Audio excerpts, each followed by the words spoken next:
মানে সব দিক দিয়ে তারা দেখতেছে, খুঁজে খুঁজে যে কোথায় আমার শরীরের মধ্যে ছিল আছে। এরকম ছিল তো আমার শরীরের মধ্যে নাই।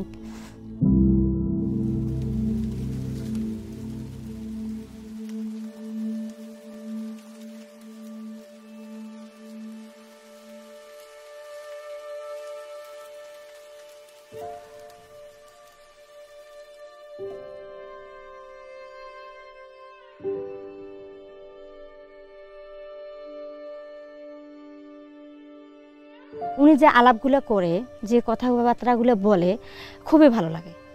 আমি যে ঘর থেকে শুনি, আমার কাজের ক্ষেত্রেও হইলেও আমি কিন্তু শুনতে পাই কথাগুলো, খুবই ভালো লাগে যে কথাগুলো এত সুন্দর। পরে আমি আমার হাজব্যান্ডের সাথে শেয়ার করি যে আমি কি এই কথাগুলো শুনতে পাই না। তখন আমার হাজব্যান্ড বলল, হ্যাঁ শোনা যায়, তুমি শুনতে পারো।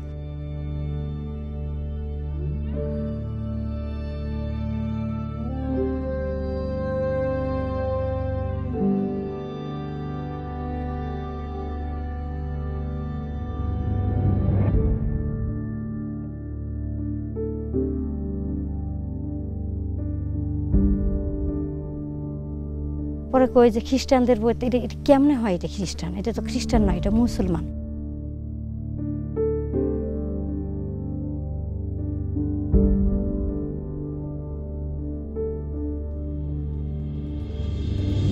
এই সত্যটা প্রকাশ করতে গিয়ে এমনি এমনি আমাদের খ্রিস্টান নাম বেশি উঠলো।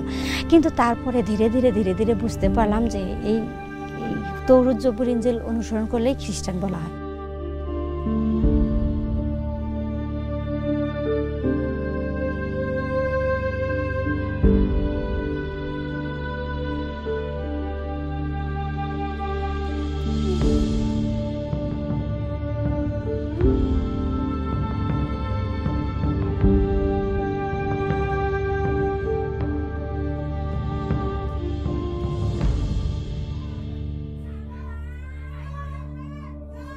আর গ্রামের লোকেরা আমাকে, এই প্রতিবেশী এই পাশের লোকগুলা আমাকে 10-15 জন মহিলা এক জায়গায় আমাকে নিয়ে যায়। নিয়ে যাওয়ার পর মনে করেন যে আমাকে যখন ডাকে, আমি তো কিছু বুঝতে পারি নাই যে তারা আমাকে ডাকলো। আমি জানি আমার এই কথাগুলো শোনার জন্যই ডাকলো। এই এখন মহিলাদের মধ্যে ঢুকে আমাকে এখন বলতেছে যে তুই যে খ্রিস্টান হয়েছিস, তোকে ছিল কোথায় দিছে, আমরা তো ছিল দেখবো। তারা মনে করেন যে আমার সামনে পিছনে মানে সব দিক দিয়ে তারা দেখতেছে, খুঁজে খুঁজে যে কোথায় আমার শরীরের মধ্যে ছিল আছে। এরকম ছিল তো আমার শরীরের মধ্যে নাই। তখন আমি সেখান থেকে যে এরকম অপমান অপদস্থ তারা করলো আমাকে, আমি যে কি বলবো এই বিষয় নিয়ে, তো আমি কাউকে কিছু বলতে পারি না, কারণ এটা আমার নিজের ইজ্জতের ব্যাপার।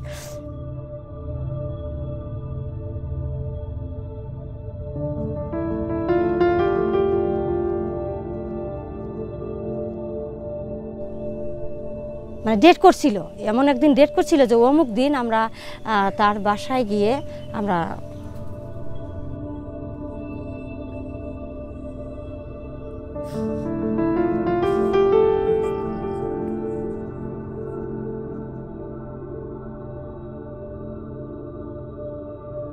প্রভু বলেছেন যদি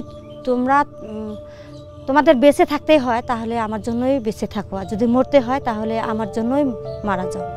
যদি আমাদের মরতেই হয় যেন আমরা প্রভুতেই মরতে পারি, যদি বেঁচে থাকি তার জন্য প্রভুর গৌরবের জন্য বেঁচে থাকি, আর প্রভু আমাদের মধ্যে দিয়ে যেন কাজ করতে পারেন।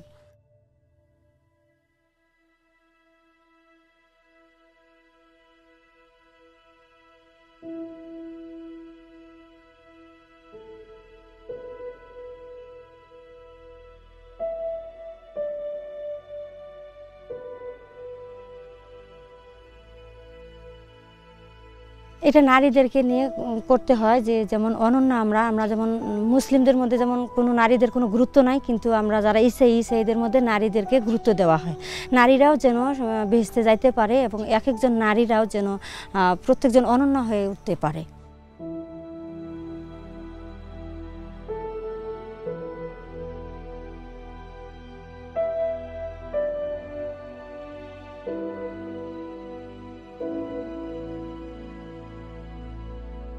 মাঝে মাঝে যখন নির্যাতন হয় তখন আমরা এই ঘরের মধ্যে যখন উপাসনা করি তখন ভয় হয়। টিনের ঘরে এটা যদি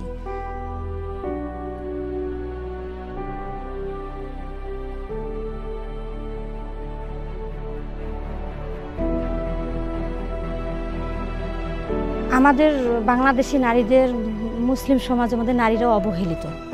তারা যেন প্রভুকে জানতে পায়, তারা যেন বেহেশতে যাইতে পারে।